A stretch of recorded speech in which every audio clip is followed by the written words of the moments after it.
First, I'm talking with my kids about the gospel often. Every single night before bed and we pray, I'm praying that God would save them, that God would give them new life in Him. God would help them to live their lives the way they were made to be lived.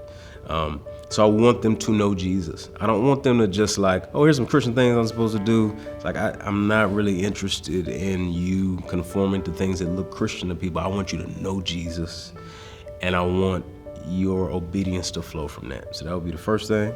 I am trying to teach them how to interact with the culture around them. I want them to understand what the world's really like. There was a kid that my son used to go to school with who was murdered, and me and my wife talking about whether not to tell him, and I'm like, I definitely want to tell him because I want him to understand what the world around us is actually like. I don't want him to be surprised. I don't want him to be in some weird bubble where he thinks because we're saying this is what God is calling us to, that's what the entire world is like.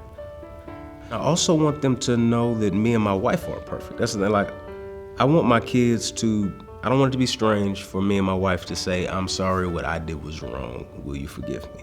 I want them to be acquainted with confession of sin and forgiveness of one another all the time. So I guess that would be the third one then, is them seeing us live it out. You know, I want them to see me live a life that's unashamed of the gospel. I want them to see me being bold and grateful to be in the family of God and trying to live my entire life in like that.